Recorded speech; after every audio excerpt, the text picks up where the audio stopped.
శ్రీమాత్రే నమ. జయ గురు దత్తాత్రేయ నమ.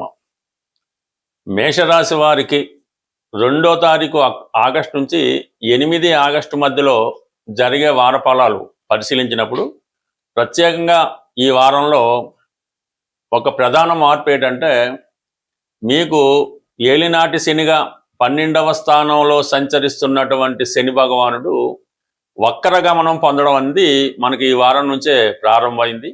ఈ కారణం వల్ల ఏంటంటే, గతంలో మీరు ఏదైనా ఉద్యోగపరంగా కానీ, ఏదైనా ఒక పరిశ్రమ స్థాపించాలనే ఆలోచన కానీ, లేదంటే ఏదైనా ఒక కొత్త గృహ నిర్మాణ ప్రయత్నం కానీ చేపట్టి ఏదో కారణాల వల్ల అవి మధ్యలో ఆగిపోయి ఉంటే తిరిగి మళ్ళా పునఃప్రారంభం అవడం జరుగుతుంది. అంటే ఒక విధంగా చెప్పాలంటే, గతంలో ఆగిపోయినటువంటి పనులు తిరిగి ప్రారంభం అవుతుంది.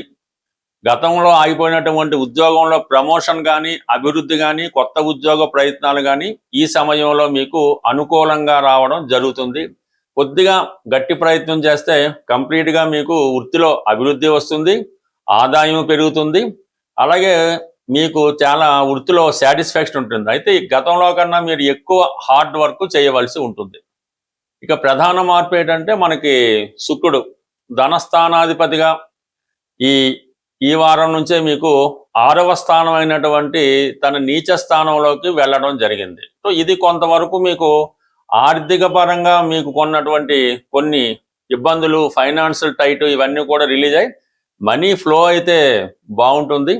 అయితే కుటుంబ సభ్యులతో విరోధాలు ఏర్పడే అవకాశం ఉంది. పర్టికులర్గా కుటుంబంలో ఉన్నటువంటి స్త్రీలతో విరోధాలు ఏర్పడడం వల్ల కొంత ఇబ్బంది కలిగే అవకాశం ఉంది. ప్రధానంగా మీరు వ్యక్తిగతంగా స్త్రీ అయి ఉంటే మీ యొక్క వ్యక్తిగత ఆరోగ్యం కొంతవరకు ఇబ్బంది కలగడం, అలాగే మీ యొక్క దగ్గర బంధువులతో అంటే అత్తగారు బంధువులతో, ఈవెన్ భర్త గారితో కూడా కొన్ని విభేదాలు, అభిప్రాయ భేదాలు రావడం జరుగుతుంది.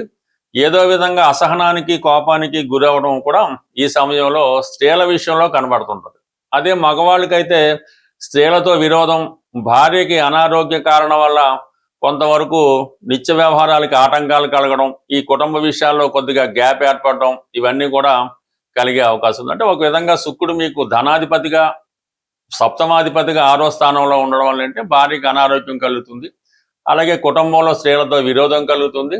వ్యక్తిగతంగా మీకు ఫైనాన్స్ పరంగా రుణ ప్రయత్నాలు లాంటివి ఏమైనా చేస్తుంటే మీకన్నా తక్కువ స్థాయి వారి వద్ద చేసే రుణ ప్రయత్నాలు కొంతవరకు ఫలిస్తాయి, కానీ దానివల్ల కొంత ఇబ్బంది, తర్వాత నష్టం కలిగే అవకాశం ఉంది. కాబట్టి సాధ్యమైనంత వరకు మీరు ఈ శుక్రుడు నీచ స్థితిలో ఉన్నప్పుడు ఎట్టి పరిస్థితుల్లో కూడా ముఖ్యంగా కుటుంబ సభ్యుల దగ్గర ఎట్టి పరిస్థితుల్లో కూడా మీరు ధనం అప్పుగా తీసుకోవడం అన్నది అంత క్షేమకరం కాదు. దానివల్ల కొన్ని కుటుంబ విరోధాలు కూడా వచ్చే అవకాశం ఉన్నది.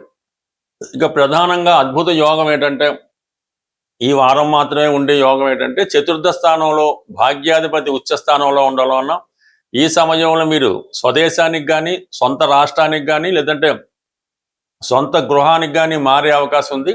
ఈ సమయంలో పెద్దల ద్వారా మీకు ఒక స్థిరాస్తి వచ్చే అవకాశం ఉంది, లేదంటే ఒక స్థిరాస్తి మీరు కొనుక్కోవడం ద్వారా ఇల్లు మారడం కానీ, కొత్త గృహప్రవేశం చేయడం కానీ జరిగే అవకాశం ఉంది. మొత్తం మీద మీకు అనుకూలంగా స్థానచలనం జరిగే అవకాశం ఉంది. దాంతోపాటుగా పంచమాధిపతిగా ఉన్నటువంటి రవి కేంద్ర స్థానం అవటం వల్ల, గురువుతో కలిసి ఉండడం వల్ల ఒక అద్భుతమైనటువంటి ధనయోగం ఈ వారం మీకు ఏర్పడడం జరిగింది. అది మీ పిల్లల విషయంలో కూడా, మీ సంతానం ఏదైతే ఉన్నత విద్యకు ప్రయత్నం చేస్తున్నారో, విదేశంలో విద్య కొరకు ప్రయత్నం చేస్తున్నారో వారికి బ్రహ్మాండమైనటువంటి అవకాశాలు వస్తాయి. అలాగే సంతానం కొరకు ఎదురు చూసే దంపతులకి ఈ వారంలో ఒక విధమైనటువంటి శుభవార్త లాంటిది కలిగే అవకాశం ఉన్నది. అంటే ఓవరాల్గా ఇది అనుకూలమైన స్థితి. కానీ వాక్స్థానంలో ఉన్నటువంటి కుజుడు మీరు మీ బంధువులతో కానీ, స్నేహితులతో కానీ కొద్ది కఠినంగా వ్యవహరించడం వల్ల, కఠినంగా మాట్లాడడం వల్ల, కుటుంబ పరిస్థితులు చక్కబెట్టాలనే ప్రయత్నంలో కుటుంబ సభ్యుల మీద కొంత కఠినంగా వ్యవహరించడం వల్ల కొంత విరోధాలు ఏర్పడే అవకాశం ఉంది. తాత్కాలికంగా బంధు విరోధాలు, అలాగే స్నేహితుల మధ్య విభేదాలు కలిగే అవకాశం ఉంది. ఫైనాన్స్ విషయంలో ఎంత ధనం వచ్చినప్పుడు కూడా ఏదో విధంగా అది కుటుంబ అవసరాలకు సరిపోక అదనంగా రుణం తేవలసి ఉంటుంది.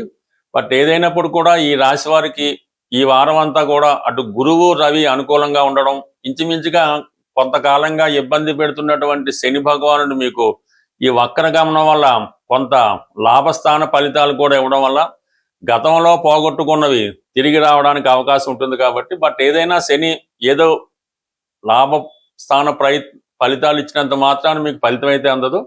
ఏదైనా గట్టి ప్రయత్నం చేస్తేనే మీరు గతంలో పోగొట్టుకున్నది తిరిగి సంపాదించే అవకాశం ఉంటుంది. గురు పౌర్ణమి సందర్భంగా మన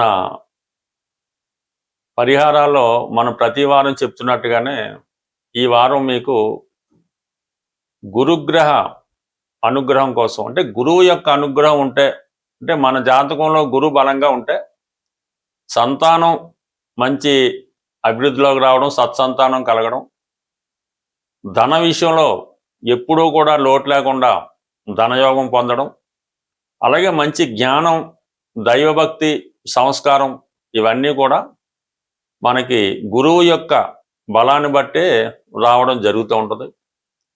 మనం జాతకంలో ఉన్నటువంటి గురువు యొక్క బలాన్ని పెంచుకోవాలంటే, ఈవెన్ స్త్రీలు పెళ్ళవాలన్నా కూడా గురు బలం తప్పనిసరి. కాబట్టి గురువు యొక్క యంత్రం, అంటే మా గురువు గారు అయినటువంటి ఈ గురు యంత్రాన్ని అప్పుడు గురు పూజ సందర్భంగా సుమారు ఒక 25 సంవత్సరాల క్రితం మాకు ఇవ్వడం జరిగింది. ఆ గురు యంత్రాన్ని ఇప్పుడు మీకు ఈ గురు పూజ సందర్భంగా మీకు ఇవ్వడం జరుగుతుంది. మీరు ఈ గురువు యొక్క యంత్రాన్ని స్వయంగా పసుపు రంగు పేపర్ మీద, అంటే ఎల్లో కలర్ పేపర్ తీసుకున్నా పర్వాలేదు, లేదంటే వైట్ పేపర్ మీద శుభ్రంగా పసుపు రాసి, ఆ పసుపు రంగా తయారు చేసి దాని మీద ఎరుపు రంగు సిరాతో, లేదంటే మీకు రాయడానికి వీలైతే ఎరుపు రంగు సింధూరంతో కానీ దాంతో కానీ ఈ 9 గడులు యంత్రాన్ని తయారు చేసి అందులో ఈ యంత్రంలో చూపిన విధంగా అంకెలు వేయవలసి ఉంటుంది. అది మీరు స్వయంగా వేయవలసి ఉంటుంది. ఈ యంత్రాన్ని మీరు తయారు చేసినంత సేపు కూడా మనసులో ఓం నమస్వాయ అనుకున్నా పర్లేదు, ఈ కింద ఇచ్చిన గురు మంత్రాన్ని చదువుతూ తయారు చేయనా పర్లేదు, బట్ ఓం నమస్వాయ అన్నది సర్వసా బాగుంటుంది. కాబట్టి ఆ నిష్టతో మీరు గురువారం రోజు గురుహోరలో ఈ యంత్రాన్ని ఏ సైజ్ అయినా పర్లేదు తయారు చేసి మీ పర్సులో, లేదంటే మీ క్యాష్ బాక్స్లో, లేదంటే మీ వ్యాపార సంస్థలో, మీరు ఎక్కడన్నా సరే ఇది పబ్లిక్గా పెట్టుకోవచ్చు, లేదంటే మీరు బీరువాలో అన్నా పెట్టుకోవడం వల్ల కంప్లీట్గా మీకు ఈ గురుబలం పెరుగుతూ ఉంటుంది. ఈ గురుబలం పెరగడం వల్ల ఆటోమేటిక్గా మీకు ఈ స్త్రీలకు సౌభాగ్యయోగం కానీ, సంతాన యోగం కానీ, మగవాళ్ళకి ధనయోగం కానీ, ముందు మంచి జ్ఞానం ఇవన్నీ కూడా లభించడం జరుగుతూ ఉంటుంది. సో ఇది ఈ యంత్రానికి మీరు ఏదైనా ఈ బెల్లం కానీ, అరటిపండు కానీ, అంటే నైవేద్యం పెట్టక్కర్లేదు, అక్కడ పెట్టి దాన్ని ఆవుకు పెట్టవలసి ఉంటుంది. శనగలు కానీ అంటే ఈ యంత్రానికి సమర్పించినట్టు సమర్పించి ఆవుకు పెట్టాలన్నమాట. ఆ విధంగా పెట్టడం వల్ల మీకు ఒకేసారి ఎవరికి కూడా ఫలితం ఇవ్వదు. నెమ్మదిగా మీకు వారం ఈ అభివృద్ధి కలుగుతూ ఉంటుంది. బట్ ఏదైనా ఇప్పుడు ఈ గురువు మనకి ఉచ్చులో ఉన్నాడు కాబట్టి ఈ ఫలితం మరింత తొందరగా పొందే అవకాశం ఉంది. ఖచ్చితంగా ప్రయత్నం చేయండి. మీరు ఫలితం మీరే చూసి ఆశ్చర్యపోతారు. మనం ప్రతి సంవత్సరం మా సంస్థ జ్యోతిష విజ్ఞాన కేంద్రం తెలంగాణ హైదరాబాద్ వారి ఆధ్వర్యంలో ఈ గురు పూజ అన్నది నిర్వహించడం జరుగుతూ ఉంటుంది.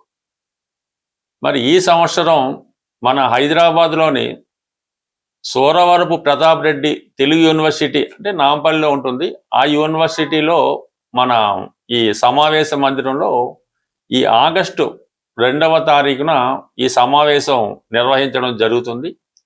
ఇది సుమారుగా ఉదయం 10 గంటల నుంచి సాయంకాలం 5 గంటల వరకు జరుగుతుంది. ఇందులో మీకు ప్రముఖ వ్యక్తులు ఆహ్వాన పత్రికలో చూపించినట్టు వాళ్ళు వారి జీవితంలో కనిపెట్టినటువంటివి, పరిశోధించినటువంటి ముఖ్యమైన విషయాలు ప్రసంగ రూపంలో, అంటే ఒక విద్యార్థికి గురువు చెప్పిన విధంగా వాళ్ళు మీకు కొన్ని రహస్యాలు చెప్పడం జరుగుతుంది. చివరిగా మేము ఎంచుకున్నటువంటి ఈ సంవత్సరం గురువు గారికి సత్కరించడం కూడా జరుగుతుంటుంది. మరి ఎవరైతే ప్రతినిత్యం మా ఈ సమావేశాలకు హాజరవుతుంటారో వాళ్ళు ఎక్కడున్నా సరే తప్పకుండా ఈ సమావేశానికి ఆగస్టు 2వ తారీఖున తప్పకుండా ఇచ్చేసి ఈ గురువుల యొక్క వాళ్ళు ఇచ్చినటువంటి ప్రసంగాలను ఆస్వాదించి ఈ సభని విజయవంతం చేస్తారని ఆశిస్తూ స్వస్తి.